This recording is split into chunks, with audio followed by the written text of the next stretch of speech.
Welcome and good morning, good evening, good afternoon, depending on where you are joining. It's so nice to see you all from different countries. Some of you I met in person, others is the first time I see you. So in any case, welcome to this workshop.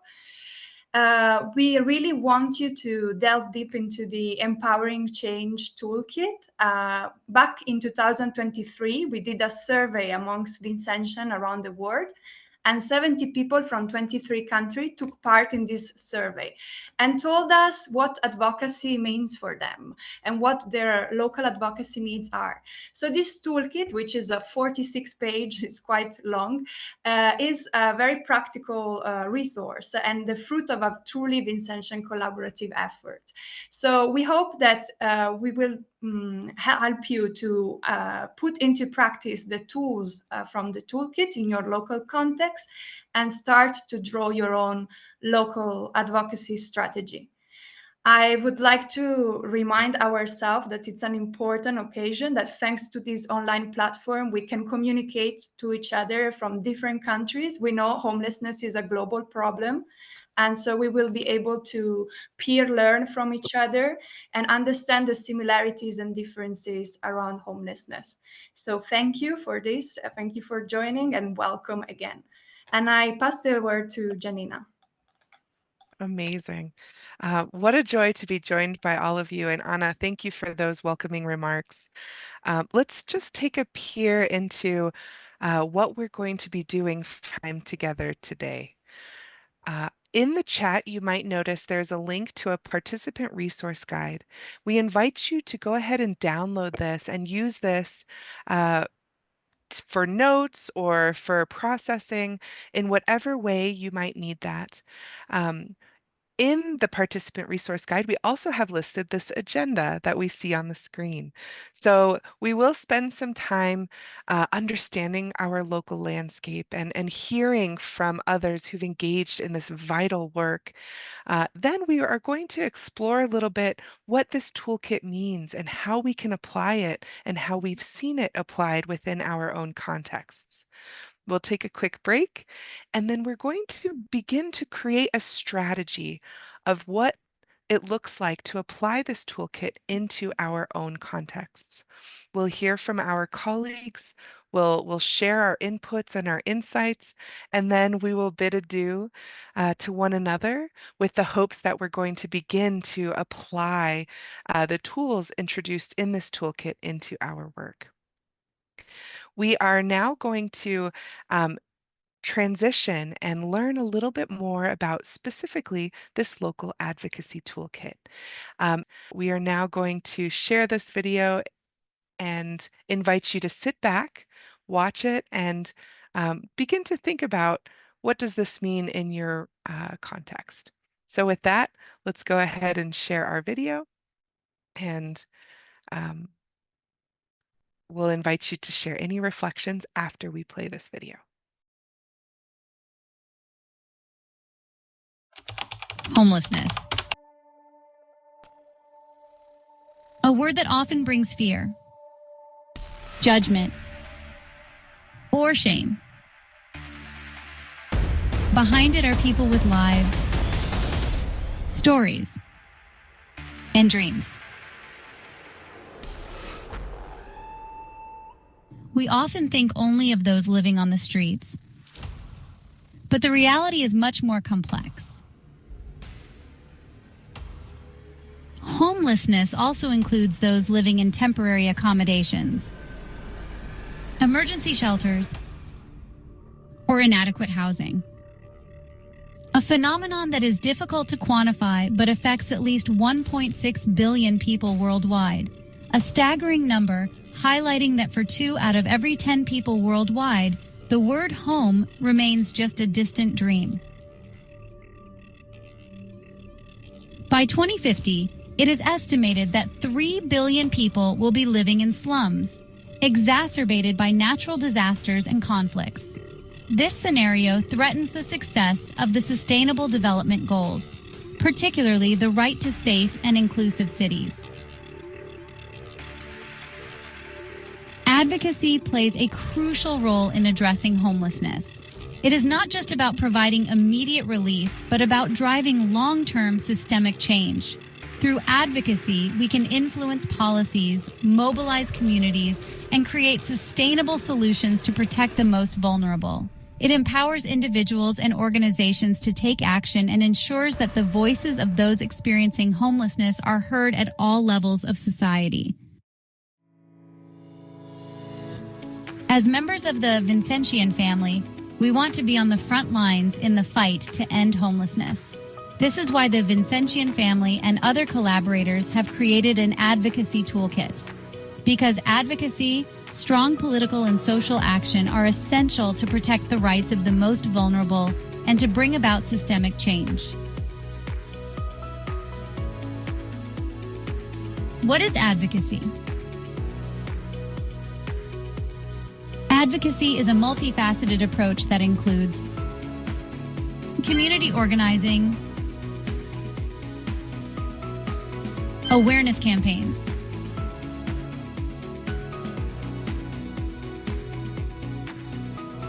influencing, capacity building.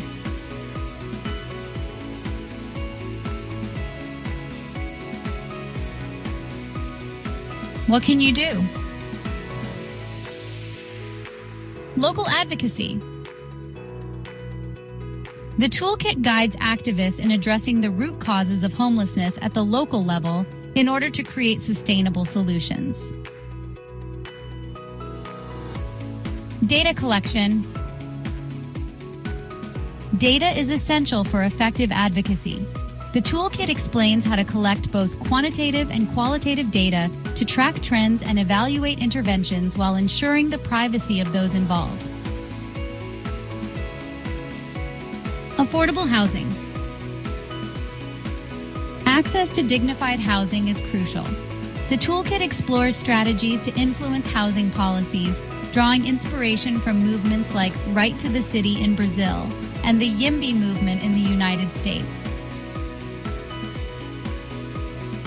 Fundraising and media. No campaign can succeed without resources.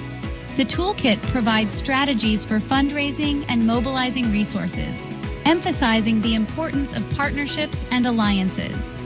It also explains how to leverage the media to amplify the advocacy message. Collaboration. Systemic change requires collective effort. The toolkit highlights the importance of building alliances between organizations, governments, and communities to strengthen the impact of advocacy.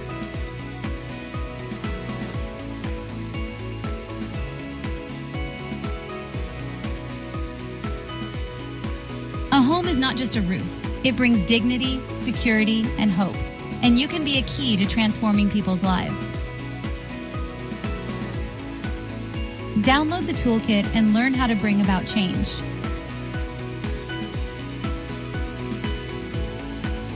We are Vincentian. We can make a difference.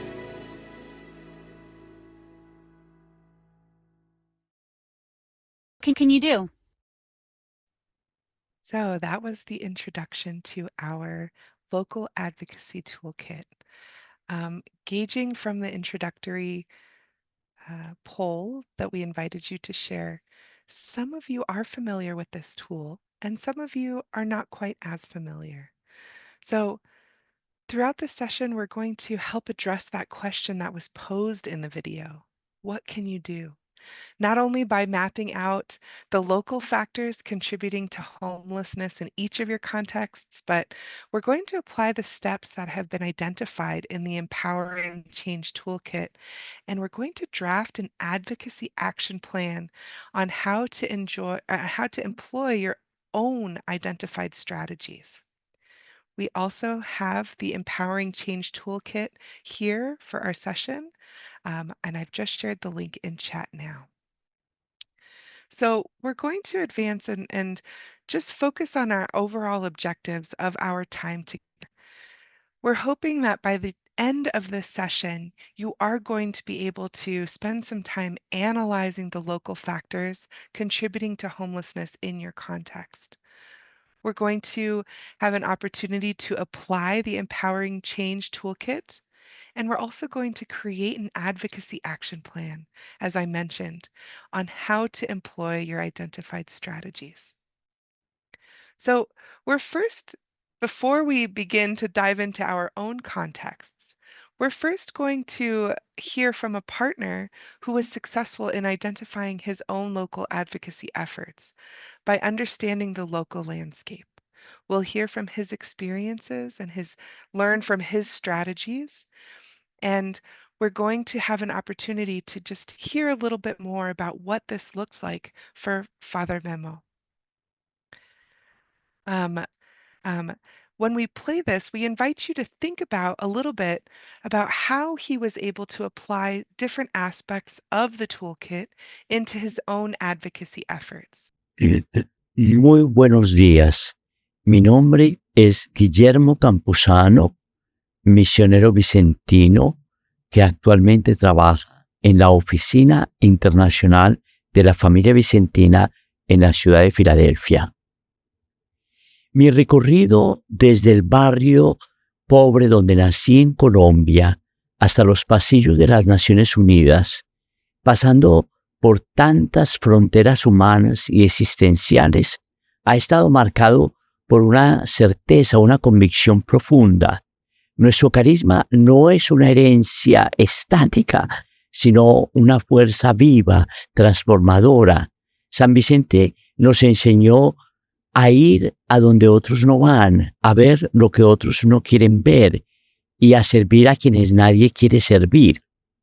Hoy, una de las expresiones más dolorosas de exclusión y de abandono son las personas que viven en situación de calle. No tienen nombre registrado, ni dirección postal, ni un lugar donde construir un tejido social que sostenga su dignidad y sus derechos. Están ahí, a la vista de todos, y sin embargo permanecen invisibles. Cuando la familia vicentina celebró los 400 años del carisma en el año 2017, decidimos juntos hacerlo volviendo a nuestras raíces. Ese regreso nos llevó no a los archivos, sino a las calles. Fue como un tsunami espiritual. Sentimos el soplo del Espíritu empujándonos hacia los márgenes urbanas del mundo, allí donde la vida apenas resiste, intentando sobrevivir y sobrevivir sin garantías. Este momento marcó un antes y un después.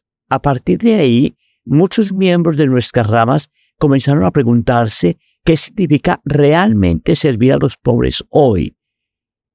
¿Qué significa amar con eficacia a quienes no tienen hogar? Desde mi trabajo en las Naciones Unidas, promovido por el grupo que lidera la Alianza Family por los Sin Techo y el proyecto de las 13 casas, y en distintos espacios de formación y animación del carisma, fui entendiendo que no basta con la respuesta caritativa, que siempre es necesaria, sí, urgente también, pero no suficiente. La caridad, para ser plenamente evangélica, debe abrirse a la incidencia política y al cambio sistémico. Necesitamos movernos desde la respuesta inmediata que cuida la vida en riesgo a acciones transformadoras, que cuestione estructuras injustas y promueva alternativas de vida digna para todas y todos. La incidencia política vicentina busca justamente esto, hacer que los gobiernos locales, nacionales, mundiales, asuman la existencia de los sin techo como una realidad concreta y urgente. Necesitamos saber cuántas personas están en esta situación, dónde están, qué políticas existen, cuáles faltan. Solo así podremos generar cambios sostenibles. Como primer coordinador del grupo de trabajo en la ONU para acabar con el sinhogarismo, junto con las 32 ONG que se nos unieron, enfrentamos el gran reto de poner en la agenda global un tema que muchos gobiernos preferían ignorar. De hecho, muchos países ni siquiera reconocen aún hoy oficialmente el sinhogarismo como un problema en sus territorios. Hay una especie de negación institucionalizada, como si invisibilizar esta realidad fuera más fácil que enfrentarla. Pero no nos dimos por vencidos. Desde la familia Vicentina generamos materiales, informes, testimonios, estudios de casos. Tuvimos decenas de reuniones que aún siguen sucediendo. Tenemos cientos de reuniones que aún siguen sucediendo porque quienes trabajan en la ONU lo siguen haciendo. Lo más importante, apostamos por el contacto humano. En cada conversación con embajadores y delegados, intentamos tocar la fibra de la solidaridad que todos llevamos dentro, incluso quienes están en los espacios de poder.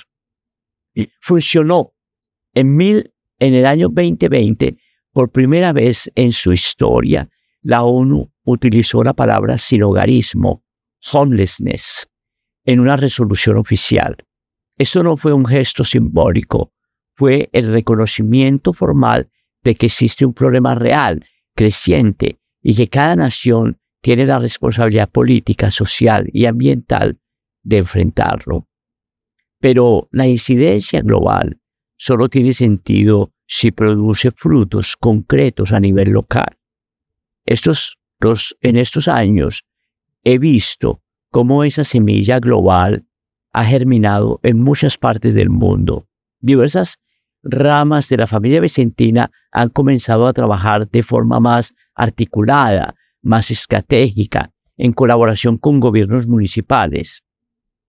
Se han creado proyectos piloto, se han influenciado políticas públicas, se han formado agentes de cambio. Lo más importante, se ha promovido la dignidad y los derechos humanos de las personas sin hogar como una prioridad innegociable. Ese proceso no ha sido obra de una sola persona ni de una sola organización. Ha sido un esfuerzo colectivo. Los sectores más importantes han sido precisamente aquellas ramas de la familia apoyadas y animadas por la Alianza FAMBIN, por los Sin Techo y por el proyecto de las 13 casas, que es un proyecto a nivel global.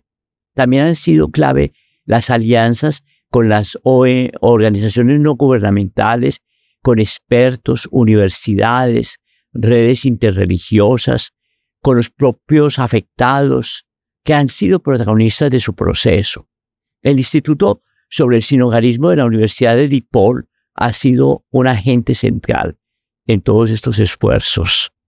Entre los resultados más concretos, además de la resolución del año 2020 y de posteriores resoluciones, destaco el desarrollo actual de indicadores para medir el sinhogarismo, el esfuerzo de convertir el sinhogarismo en uno de los objetivos de la nueva agenda de la ONU y el especialmente llamado sinhogarismo en sus múltiples dimensiones.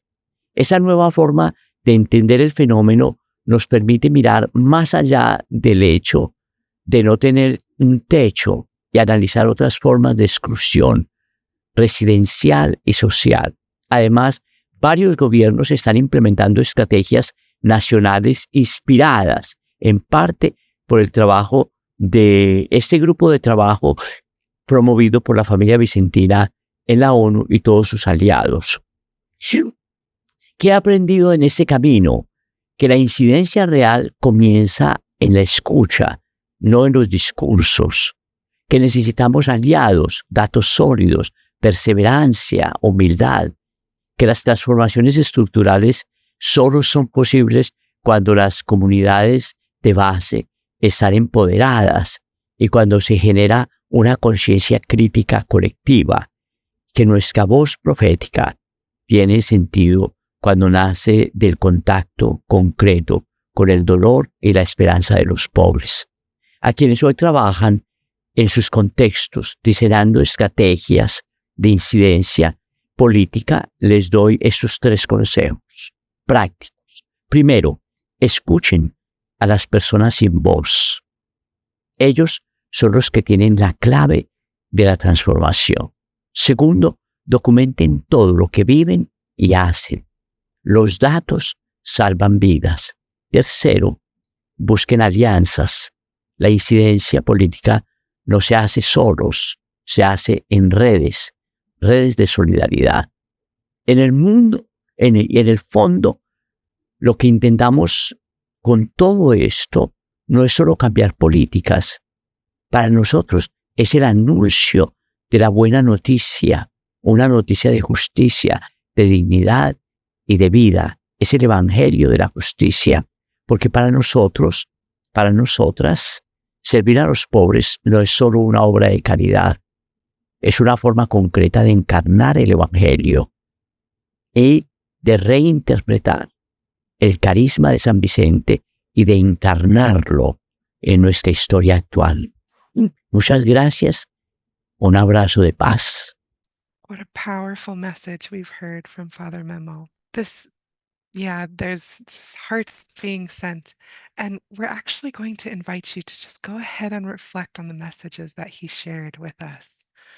What resonated for you most from what Father Memo said? And what are some key challenges that you can identify within your own context that you might need to address? We're going to share our screen once more with these posts. Feel free to share in chat the responses to these questions. What resonates with you most about what Father Memo said? And what are some key challenges that you could recognize from within your own context that are perhaps the most salient that you need to address? How about around the 3 suggestions that Father Memo had for us? Were there any kind of resonating reflections to that? Oh, yes, Benson, thank you so much for sharing that. Looks like Benson and Joseph both had similar reflections. Listening to the voiceless. Listen to the voiceless. Really appreciate those responses. And yes, Yasmin's mentioning the conviction that our advocacy efforts do bring about change. Veronica says that the thing that resonated most with Veronica was the listening and the recognizing and respecting dignity of every human being, and also of living the gospel and bearing witness to Jesus. You need to be evangelized to evangelize. That's right. Anna, thank you. That data saves lives. Data tells its own story and it crafts its own story that saves lives.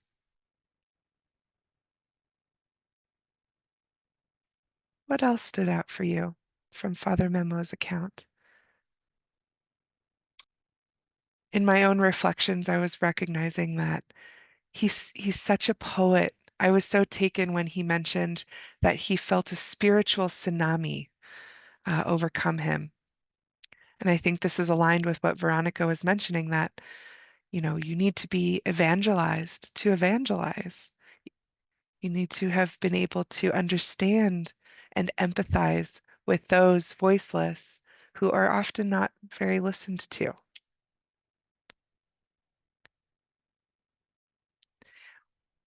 If anyone has any kind of reflections or thoughts on what are some key challenges that arise for them within their own context, we invite you to share that as well.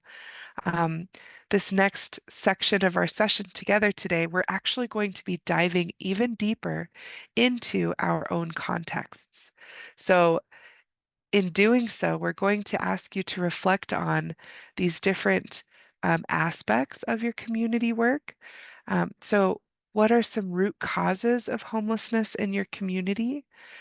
What are some current community survey methods that are used for data collection? As Anna mentioned, these data that we are gathering saves lives. What policy advocacy strategies exist or can be created?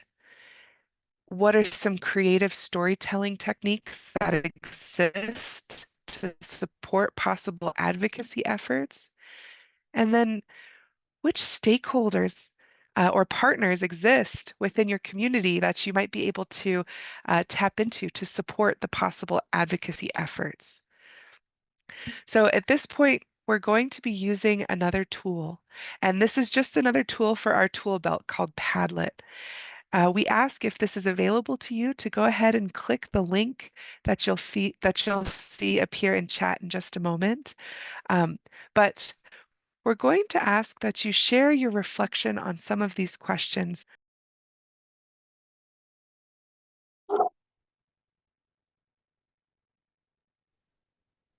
Yes, would someone like to speak? Sister Regina? Yeah, can I say something? Please do. Okay.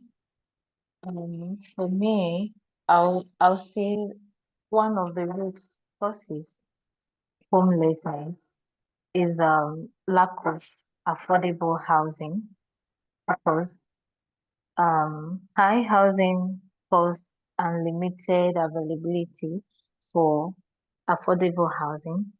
Then two causes of homelessness is poverty and unemployment. And also what causes homelessness is also mental illness and substance abuse and domestic violence too. Trauma can also cause homelessness. Mm-hmm. Absolutely. Yes. Thank you so much for sharing those. I've tried to capture all that you said. Lack of affordable housing is poverty, unemployment, mental illness, and substance abuse. Did I capture them all for you? Okay. Thank you for sharing Yes. that. Thank you.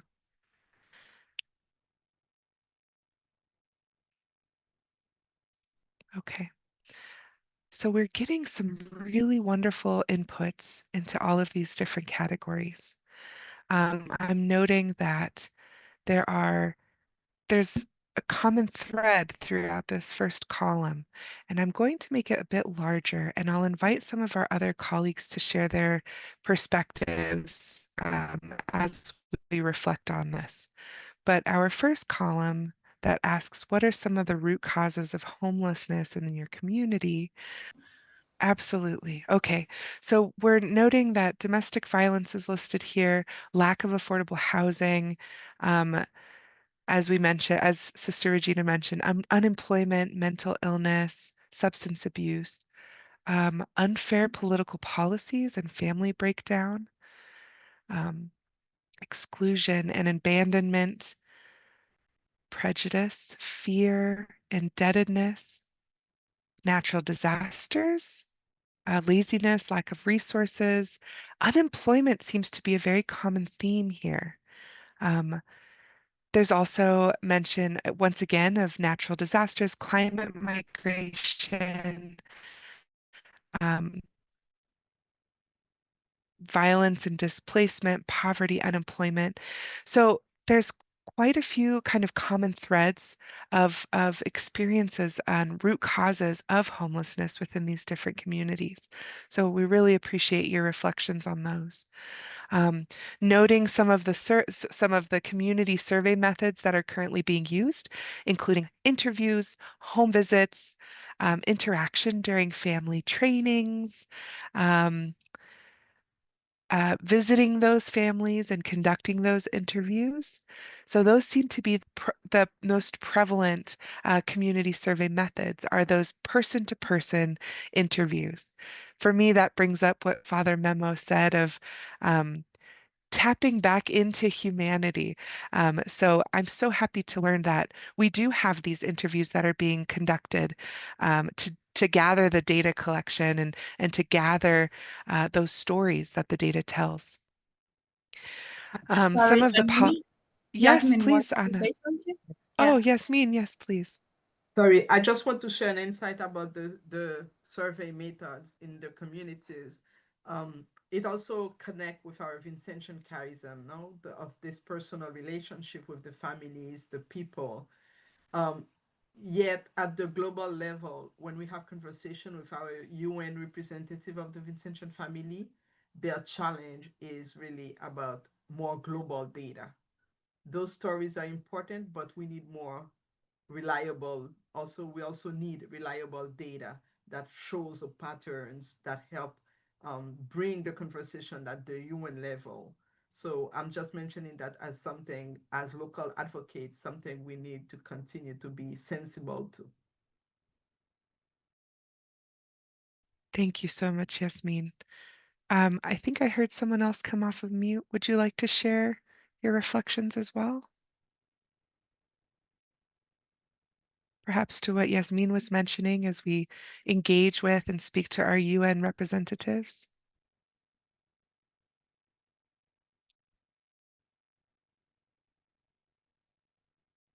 Okay. Okay. Either way, this is so helpful to know, Yasmin. Thank you for sharing that with us. We need more stories, more data as we collaborate with our UN representatives.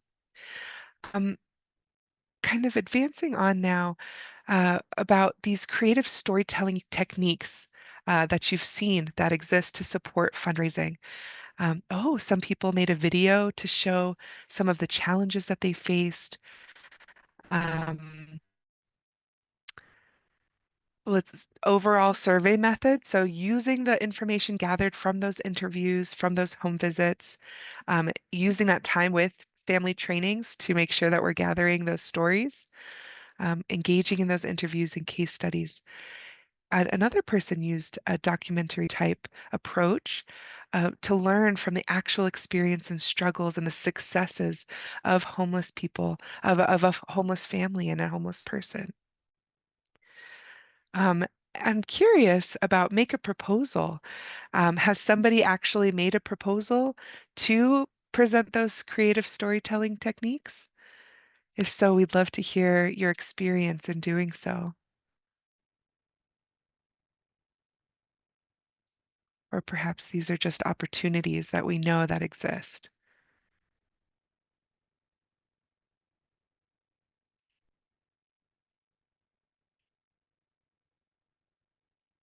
Okay. If you would like to share, we'd love to hear from your perspective. You can go ahead and share in chat. But in the meantime, we'll go ahead and advance onto this next question about stakeholders and partners. So it's been mentioned that our private companies that we collaborate with do have a mandate for corporate social responsibility.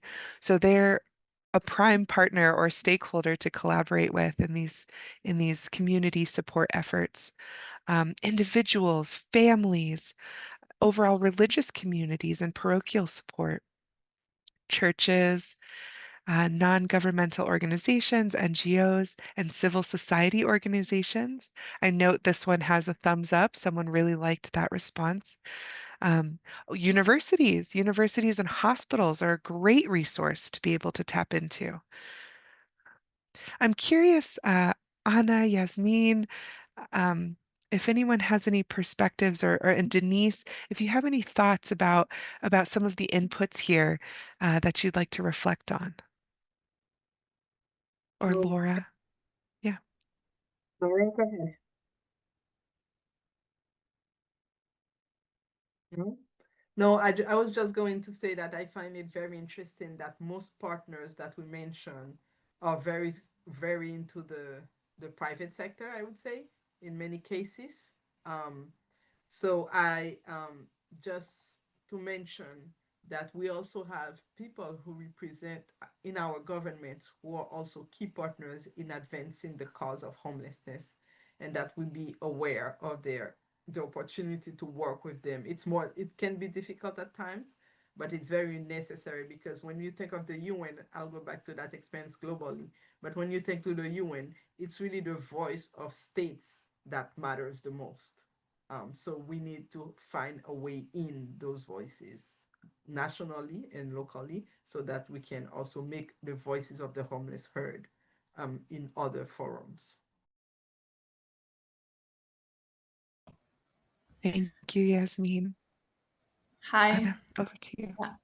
I think it's great to see there the right to property and provide the land for houses. It's something that maybe it's sometimes overlooked, but without land, there's also no access to housing. So I think it's an important reminder in terms of policy advocacy.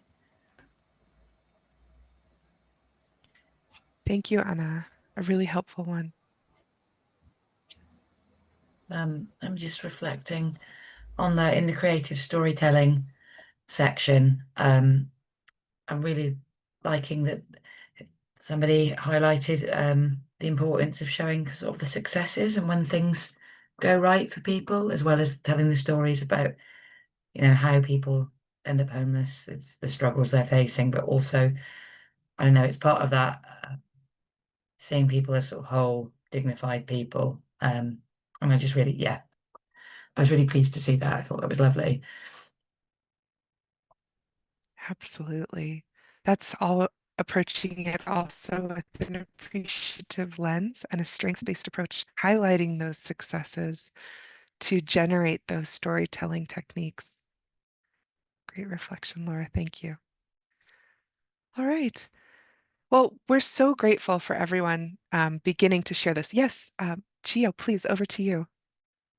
Yeah, I'd like to highlight what Yasmin said, the importance of collaborating with the government, both in the local and the national, because in our experience, especially in the local and city governments, we can participate in their policy making, specifically on their urban and human settlement department. They have funds for land acquisition and for building mid-rise houses, but they lack partners for social preparation and sustainability. I think that is where we can collaborate on those areas. Thank you. Thank you so much. I was sure to capture this for you. Such a helpful perspective that there are those funds for land acquisition, but they lack partners for local application and sustainability. So what a key partner to be able to collaborate with, both locally and nationally. Thank you. Any other thoughts that stand out to you? Either learning from one another or reading from these responses. Oh, recognizing that there's an additional input, particularly from Australia, just an overall long-term lack of government housing and support in social housing.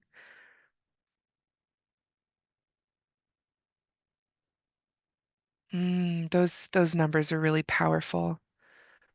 About 4.9% in 2013 to 4.1%. So it's hundreds of thousands of people. It's been identified hundreds of thousands of people are sitting on waiting lists and unable to access these safe and affordable housing. Yeah, such a helpful reflection. Thank you so much for whoever wrote that one.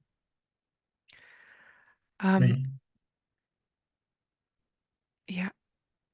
Oh, was that Arthur Chapman? Yeah, hi. I'd almost get a bit Okay, embarrassed hi, Arthur.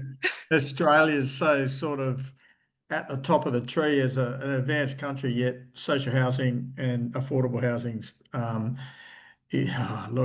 whether it's just not addressed. In Australia, governments only really throw money at social housing in a recession to try and spend money to stimulate building, and then when times are relatively good, they just don't invest in it, and it's just been, but it's now become a bit of a crisis, and it's taken advocacy at all levels, and a lot of this actually started in New South Wales by my former CEO and the founder of St Vincent Paul Housing, Brian Murnane, and he sort of advocated, or I say agitated, the government long enough to originally get them to put 1.1 billion into a trust fund, and that ended up building 3,300 houses in New South Wales, and that St Vincent de Paul Society built 500, which is part of our 13 houses program, and that's provided. That's taken another. We signed that contract in 2017, and it's taken until 2022 and a change of government and a whole lot of work by every faith-based and government department across Australia to finally get some action to try and at least stem the tide, because it's just becoming a national crisis in such an advanced country. It was the number one issue going into the election with a change of government. But so yeah, it's a long time coming, and it takes everyone. Oh, thank you so much for sharing that perspective, Arthur. I mean, it is really helpful to recognize that this is a global issue that we're all facing, even in these advanced regional contexts. It's just truly such a deeply rooted challenge that many of us are trying to address. So I think, if anything, this highlights the importance of us to be able to come together, acknowledge that we're all bringing similar and equally challenging perspectives into localizing our advocacy efforts and recognizing what we can do. So let's go ahead and spend some time on this Empowering Change Toolkit.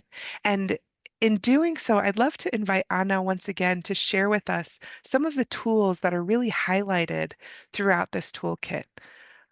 So whenever you're ready, Anna, over to you. Thank you, Janina. Yes, so as we mentioned before, the toolkit was the result of a collaborative efforts among Vincentian, and I really appreciate your time and efforts to really help us understand what local advocacy means to you. So I think maybe, Janina, you can move to the next slide.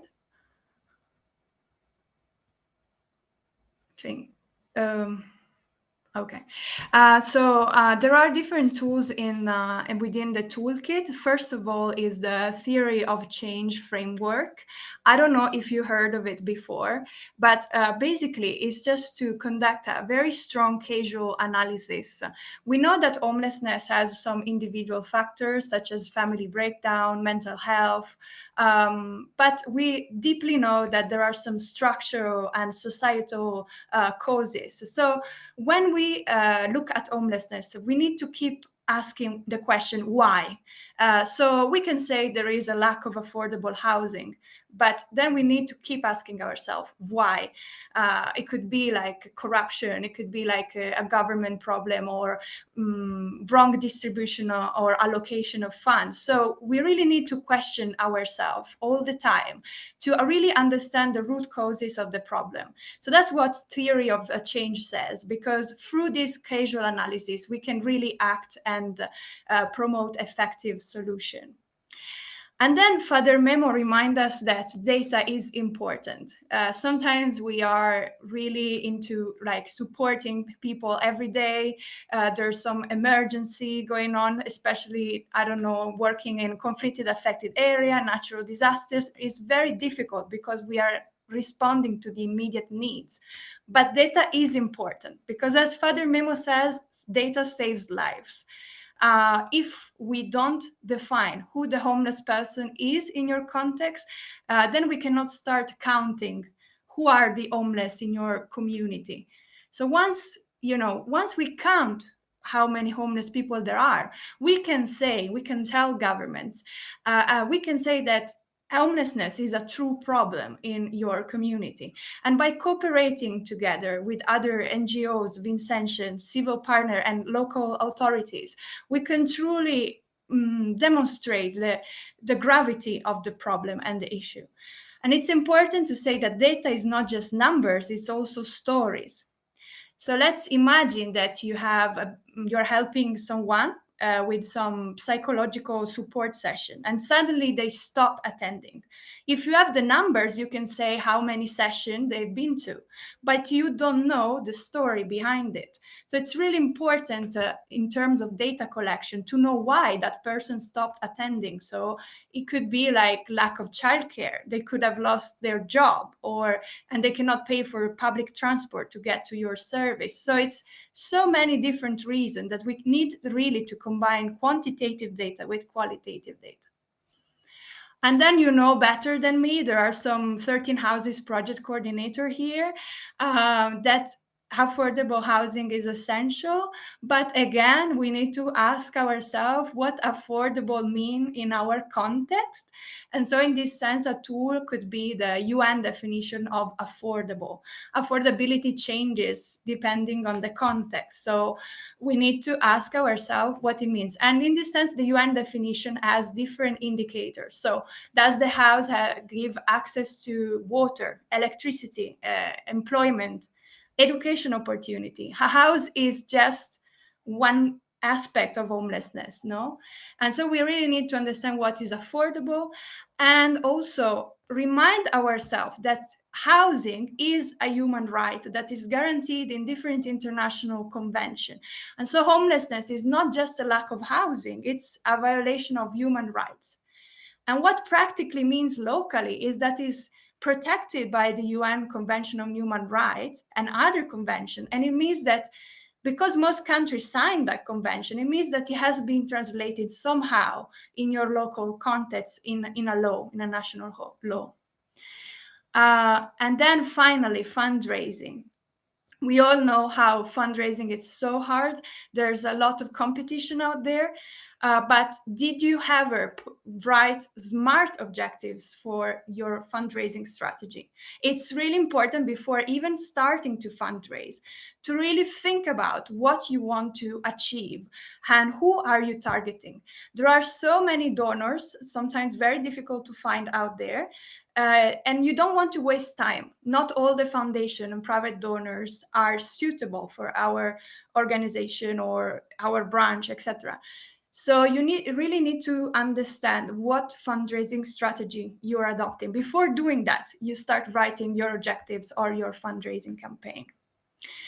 So we would like you now to split into smaller groups, take time to reflect on these tools, and if you ever use those in your local context. Did you ever collect data? Did you ever do a pilot survey? If so, how did it go? Did you ever fundraise? What were the challenges? And did you ever advocate for affordable housing? If so, how? Did you ever use the UN definition of affordable? So we really want you to take time to get in smaller groups, share your personal experience, and see what worked and what didn't. So I will pass now the word to Janina. Thank you, Anna. Thank you for that introductory kind of outline. I'm just copying very quickly the tools in chat so participants will be able to access this while they go into breakout rooms. And then, as Anna mentioned, you will spend the next 10 minutes or so in a smaller group. These groups have been randomly assigned, and we invite you to think about what tool really applies in your context, which of these 4 tools that are now shared in chat. And then think about your own experience and then consider how these tools can continue to inform your advocacy efforts. So we have 10 minutes. There are about 5 to 6 people in each room. So we invite you, please, to make sure everyone has had an opportunity to share. There will also be a facilitator in each room to be able to help guide the conversation. Welcome back, my friends. Thank you so much for joining in this small group discussion. We do ask that you just go ahead and mute yourselves once more. We're going to spend some time learning about what some of our other colleagues have shared what tools from the toolkit you discussed, and how you've imagined applying them in your own context. So in the interest of time, I'd love to invite our group facilitators to go ahead and share some reflections with us. So any reflections from our first group? I believe this was Laura's group. Hi.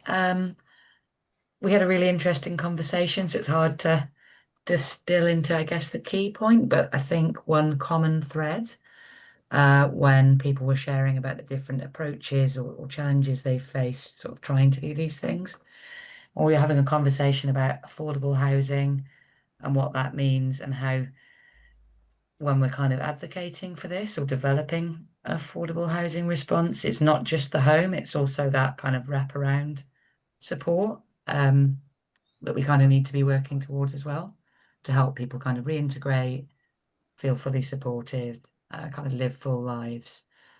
So yeah, we talked about a lot, but that really stood out for me. Yeah, also we talk about an article, I think in Australia, about repurposing land, church land, for social and affordable housing. So that was interesting as well. And I think another point is the poverty gap, in the sense that sometimes when people are jobless, then they may receive some benefits, but they may not be incentivized to get out of poverty, because even when they earn, they struggle. So it was interesting to hear that even people employed are struggling to pay rent, or so again, around affordability, and the fact that affordable, the definition can change within the same country. For example, in Vietnam, I think we mentioned like 5,000 is okay for one area, but not for another part. So just this reflection again on affordability. Such helpful reflections. Thank you so much, Laura and Anna. Let's go ahead now and transition on to group 2. Yes, Yasmin, over to you. Okay, our group really we spoke a bit also the question of affordability, but from another perspective, because we realized that in certain contexts of countries in development, we had 2 members from Africa. The concept of affordable housing is not even on the table in many cases. It doesn't make sense within the housing system of the country. So for instance, in Kenya, the government does speak of affordable housing, but the challenge really is providing access that those who really need it are the ones benefiting. So you get into processes where property, land, or housing is taken away from the poorest, and or forcing them to relocate in rural area, for example in South Sudan, while the best land parcels or the best houses is being taken advantage by the people who don't really need it the most. So that's a little bit one of the highlights of our conversation in that group. Wonderful, Yasmin. Thank you for sharing that. And thank you to our group 2 team members for sharing those perspectives. Let's go ahead and transition onto our group 3 now. Denise, can you please share with us some highlights from your discussion? Yes, we were 4 in the group. 2 was being able to participate. Father Gio and Sister Olelia from Cambodia. Unfortunately, Sister Olelia couldn't speak. We couldn't hear her voice, so she wrote in chat. I would like to invite Father Gio to summarize that, speak for in few words about their experience. He will talk about it briefly, because it's very inspiring and important to understand how our work sometimes inspire others, even governments, and make them join us in the advocacy. Father Gio? Thank you, Denise. This is something to do with the climate migration. As you know, in 2013, Philippines was struck with Super Typhoon Haiyan, and then these communities of 98 families, they were displaced and then put to another location. And then 7 years after, another super typhoon. They were again displaced, the same communities. They were neglected by the local government because they did not qualify to the housing project. They went to the foundation to partner with the land acquisition. So we hope to buy a piece of land by bridge funding, but they were able to repay that in 3 years because of their savings program, community savings. Because of that, the local government got interest and got inspired with this collaboration. And then they came to us and talk to us about how can we collaborate. They were able to give us this technical support. They also waive all the permits and all the taxes. And then the regional government, which later onboard the national government, they took on the livelihood trainings for these families, especially when we kicked off with the FHA 13 Houses project. 3 of those houses were given to them in Samar as model houses.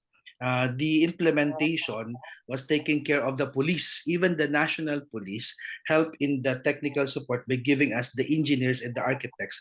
They were the ones who took charge of the subdivision plan, geodetic plan, the building design, and etc. So the summer experience in 2023 is a living example of how we can inspire others to join us in the advocacy to build not just houses but resilient communities. Thank you. Thank you so much, Father Gio. Thank you, Janina. Incredible. Thank you so much, Father Gio and Denise. Thank you for that perspective and that experience.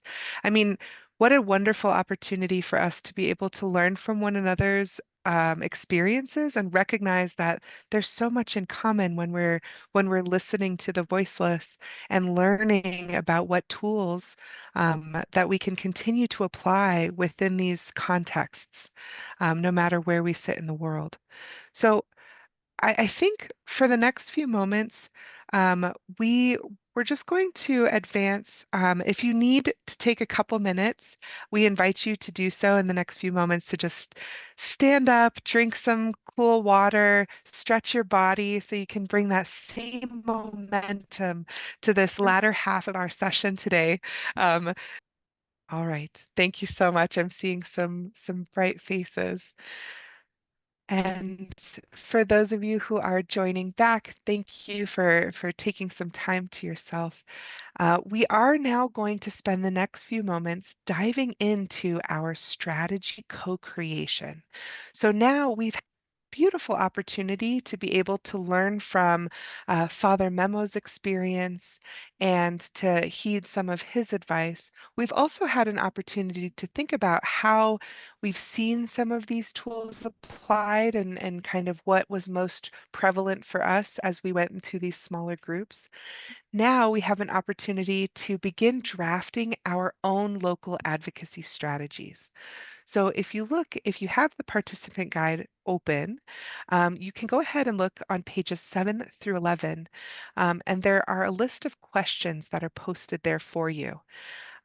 We're going to spend some time just going through maybe the next 12 minutes, just going through these questions and allowing them to guide us in crafting our own strategy. And so we ask that rather than sharing your reflections in chat, we ask that you go ahead and just take note of these as you do begin to build your strategy. Our facilitation team is in this space if, as you're going through these questions, you have questions yourself. Feel free to speak into the space and we can address the question, or we could even start a small breakout room so that it mimics office hours in a sense. If you'd like to ask Anna a question, for example, we can pull you into a smaller room so you can discuss that with more detail. Either way, we're 33 past the hour now. We'll invite you to take the next, let's say we'll do a pulse check at 10 minutes to see how everyone's doing. And then if we need a couple more minutes, we can go from there. But either way, please do access pages 7 through 11, those questions, and do begin to craft your own local advocacy strategy using the tools from the local from the local advocacy toolkit, the Empowering Change Toolkit. We'll share these questions in chat now, and I will go on mute and invite you all to go ahead and begin to create your strategy. This is really just a helpful template and guide to begin strategizing your very own local advocacy plan. So while we recognize that the time is so short for completing your advocacy plan, we do hope that these questions, this 5-part worksheet that we've provided you with, has provided a valuable starting point to begin brainstorming and outlining some possible paths you might be able to take forward now within your own regional and local contexts. Our aim is that this exercise has offered these meaningful insights into how you might begin shaping your own local advocacy strategy. Just out of curiosity, if you do have some insights or summary reflections from your own local advocacy guide, or from your own local advocacy action plan, we do ask that you begin to share those with us on the Padlet. Just 1 to 2 insights that you might take. Again, if Padlet is not accessible to you, please do share these with us in chat. We're just curious to know how this exercise went for you. Answering these questions and applying tools and aspects of the toolkit into your own strategy advocacy plan. In just a moment, we will share the Padlet screen, but once again, if it is just too cumbersome or it's not accessible for you, go ahead and share in chat, and we'd love to apply your 1 to 2 key insights from your plan on the Padlet for you. This Padlet works a little bit differently from the last one in that we are really only addressing one question, your top 2 insights from your local advocacy plan. So in order to contribute to this Padlet, you're just going to click the plus at the bottom right corner of your screen. And then similarly, you'll share your insights and then click publish for others to see it. And similarly, if you would prefer to speak them out loud, we'd love to hear your voice in this space. Maybe Padlet's not accessible for you in this moment, and that's okay. But one of the powerful things that we've noted, even in our previous activity, is just the power of storytelling, that human-to-human contact. Wonderful. So if you are continuing to write your inputs and your insights, please continue to do so. I'm also noting that, we do have some inputs on the Padlet about really taking it from the ground level to get started and begin to identify a direction to go for. Appreciate your insights, Sister Yuli. Thank you for that. We also have another reflection that one of the local advocacy action plans is to empower the potential capacity within the community, and then to see the great effects of the project so that we can continue to work on that. Furthermore, we have inputs of people who identifying who holds the power. It can be overlooked, so someone's advocacy plan is to really identify who is holding that power. Father Gio mentions the importance of building a database and managing a database, really as it helps to map out the different stakeholders. So incredibly helpful. And it is possible to make a difference. Oh, Sister Yuli, that's such a profound reflection. We really appreciate that thought. I'm curious if any of our FHA facilitators would love to share their perspectives and any reflections on these insights that we're receiving currently in Padlet. I think I would just like, because we're getting to a close towards our time together. As we're looking at the Padlet and as we end this session, I think I would just want the participants to really think of 2 things really, which is what can I do now, and what seems out of reach, but with the help of the toolkit, I could be able to do in a few months. So really, this session allowed us to manipulate a bit the toolkit, and it's not, as you can see, it's not a session to just participate. It's not a webinar, it's a workshop. So workshops, you go back with ideas, with thoughts, with actions to continue to work on, and that's what we're hoping for this workshop. So the great insight, it's great to see that, like sister early, like she says, it gives her ideas of what could be done, that's it's accessible, it's doable. So let's take that and continue to push for very concrete advocacy actions where we are, with the reality we are living, with the tool that we have, and with the partners that are around us. Well said, Yasmin. Thank you so much. Laura, Denise, Anna, any other reflections and perspectives on these insights that we're receiving? I guess I would say, yes, the importance of kind of working together. I can see people sort of starting to mention things like kind of stakeholders, empowering the capacity that is in our communities. So yeah, kind of like what Yasmin said, that idea that we can do something, we can get started, but we can always kind of do more together and in collaboration, whether that's sort of locally or in spaces like this where we inspire each other and share ideas with one another.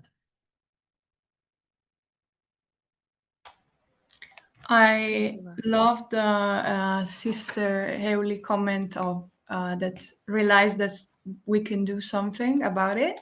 And sometimes I think it's important to remember that it feels, because homelessness is such a complex problem and global, that feels overwhelming. But actually together, networking, and even through these like resources, we can really start step by step, little by little, to do something together. And I think we should really aim to continue to keep these moments and keep connecting and networking. It's so important to share knowledge and your experience on the ground, and even just start answering some questions might give new potential answer and solutions. So thank you everyone for joining. I see there's another comment. Maybe is it Joseph, or I cannot see the name in the chat. Oh, John. Chat, John, yes. yeah. Yeah, definitely. Like better living.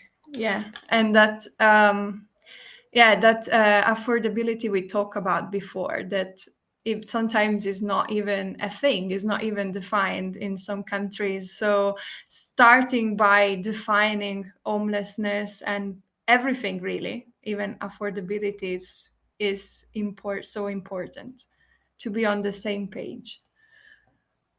Mm-hmm. So beautifully summarized. Yeah, and one of the thing that stands out to me more than anything is just the sense of community, whether we're empowering our local communities or leaning on this community of change makers that are currently in this space. I think and it ties back to what Father Memo said, is just that we're not doing this alone, and we are connected to a larger, passionate community of change makers. So with that, I'm going to guide us now into our final closing activity. And I just want to express the utmost appreciation for you for taking the time with us today, sharing your insights and your willingness in your work to continue to learn and to help eliminate homelessness around the world. Um, I would love for Anna to speak a couple moments on what next steps might look like, and provide any additional follow-up resources that we might need as we move forward in our local advocacy plans. Thank you, Janina. So again, thank you, everyone. We will send you the recording of this workshop so you can rewatch, and all the resources, so Father Memo's video and the toolkit and everything. If you have any questions, feel free to contact us. I will put the email in the chat box now. We hope that even though the time was short, you had the time to reflect on your own local advocacy strategy. That resource is there for you to use. We will send it back again, the participant guide, so that you can really start planning. And if you need feedback at some point from FHA, we are happy to help and connect to each other. So I think this is kind of a nice closure. It's so nice to hear from your experience on the ground, and try to really connect globally. Local advocacy is something that is so concrete, and start from the people that we care about and that we serve in our local context. We need to remind that. So we need to involve all the stakeholders and all the Vincentians worldwide to really work together towards the same goal. Beautifully said, Anna. Thank you so much. And I do invite our other FHA colleagues to read through the appreciations in chat. We would love to hear from you all on our kind of closing reflection. So similarly as before, you can use your mobile device to scan the QR code. We are also sharing in chat a link for you to just provide us with feedback. What did you appreciate about this session today? What would you like to see differently in future sessions? So please do share those reflections with us. And this session is now officially closed as soon as we do receive your feedback. So thank you once again for your time here today and for the work that, yes. Sorry, Yes, Janina, please, yes. Thank you. Thank you, everyone. Yeah. May you find joy in the rest of your day, no matter where your feet find you. So happy to share this space with you. Thank you. Thank you. Okay. Thank you. Thank you, Janina, for sharing it so well and so gently. Indeed. Oh, thank you, Sister Maria.